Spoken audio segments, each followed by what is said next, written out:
और अब हमारे साथ सीमा समृद्धि एडवोकेट सुप्रीम कोर्ट हमारे साथ जुड़ गई हैं। सीमा समृद्धि ने बहुत महिलाओं के मामलों में वकील के तौर पर रही हैं, निर्भया के मामले में भी, हाथरस मामले में। सीमा, अब जो तमाम जानकारियां इस मामले में सामने आ रही हैं, आपका क्या आंकलन है, क्या असेसमेंट है आपका? मैम, सबसे पहले तो आपका बहुत बहुत शुक्रिया मैम कि आप और हमारे जैसी और बहुत सारी देश की बेटियां हमारी बेटियों की आवाज़ उठा रही हैं। आज जो मैटर ये है केस श्रद्धा का, हम सभी के लिए बहुत ही दुख वाली ये बात है कि एक फीमेल जो लिव इन में अगर है तो किस तरीके से उनका करेक्टर का एसोसिएशन किया जा रहा है और कहा जा रहा है कि उनको नहीं जाना चाहिए, बजाय कि सोसाइटी में जिस तरीके का माहौल है या जो चीज़ें हैं या लोग न्यूक्लियर फैमिली में जा रहे हैं या अपने इंडिविजुअल राइट को लेकर के, तो ये सब चर्चा का विषय ना हो करके सोसाइटी में फीमेल की एक्सेप्टेंस उसकी हो। अगर इस पूरे केस की बात करें मैम, तो प्राइमा फेसाई देखा जाए, श्रद्धा का मर्डर किया गया, उनकी बॉडी के जो कि उसने बताया है आफ्ताब ने कि हमने 35-36 टुकड़े करके फेंक दिया, उसका कन्फेशन है पुलिस के सामने। उस कन्फेशन की रेलेवेंसी मैम तब है जब पुलिस अप्रोप्रिएट तरीके से प्रॉपर इन्वेस्टिगेशन करके अन्य सबूतों को जुटा लेती है। जैसे कि आज एक नया डेवलपमेंट ये हुआ है कि डॉक्टर को भी मैं सुन रही थी और उनकी व्हाट्सएप चैट भी आई। डॉक्टर ने भी बताया है उनको कि श्रद्धा ने बताया कि मुझे आपसे कंसल्ट करनी है, अब खुद को लेकर के करनी थी या आफ्ताब को लेकर करनी थी, ये चीज़ भी उन्होंने क्लियर नहीं कर पाए हैं। बट ये है कि श्रद्धा ने बताया कि ये सारे इश्यूज हैं। दूसरा कि आज गुड़गांव से भी मिला है, कोई सबूत है अभी क्लियर नहीं है।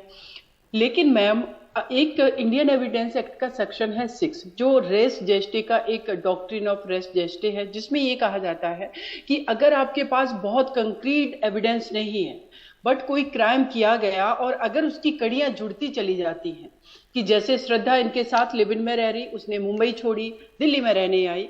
यस मैम, आप कुछ कहना चाह रहे हैं? मैं सीमा ये पूछना चाह रही हूँ क्योंकि छावला केस हमने देखा था, वो भी इतना ब्रूटल रेप केस था, उसमें फांसी की सजा पलट दी गई थी, तो उसमें भी तमाम एविडेंसेस थे, लेकिन टेक्निकल ग्राउंड्स पे सुप्रीम कोर्ट ने पलटी थी। क्या ये यहाँ इस मामले में जो तफ्तीश है, क्या सबूत आपको संक्षेप में बता दीजिए जो आपको पुख्ता लग रहे हैं? कोई सबूत है अभी तक? क्योंकि देखिए 10 हड्डी पुलिस ने बरामद की है जंगलों से, वो डीएनए सैंपलिंग हो रही है, नार्को टेस्ट होने वाला है, वो साइंटिफिक एविडेंस है लेकिन कोर्ट में एडमिसिबल नहीं है। उस लिहाज से क्या कुछ आपको लगता है सबूत पुख्ता है इस मामले में?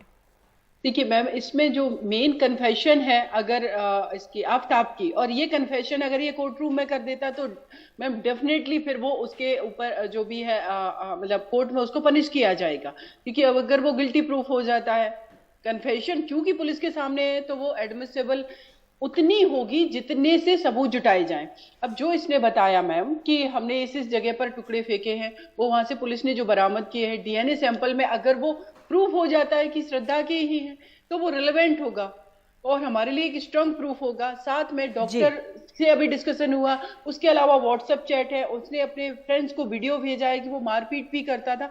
तो ये सारी चीजें हैं इंडियन एविडेंस एक्ट में रेस जेस्टे के डॉक्ट्रिन के अकॉर्डिंगली सारी कड़ियां जुड़ती चले जाएंगे और ये रियलिटी है कि श्रद्धा का मर्डर हुआ है, तो कोर्ट में हमारे लिए मुझे लगता है कि प्रूव करना आसान हो जाएगा। लेकिन मैम, अभी जब तक इन सारी चीजों पर चार्जशीट फाइल नहीं हो जाती है, जब तक पुलिस सारे एविडेंस को कलेक्ट नहीं कर लेती है, डीएनए सैंपल, फॉरेंसिक रिपोर्ट्स नहीं आ जाते हैं, तब तक कुछ भी कहना कि कंक्लूजन पे पहुंचना मुझे लगता है कि जल्दबाजी होगी। क्योंकि जैसे आपने जी चलिए सीमा, आप जुड़ी हमारे साथ। साइंटिफिक एविडेंस एडमिसिबल है कोर्ट में, ये अच्छी बात है, और देखना होगा कितने मजबूत सबूत कोर्ट में पेश कर पाती है पुलिस। धन्यवाद आपका जुड़ने के लिए।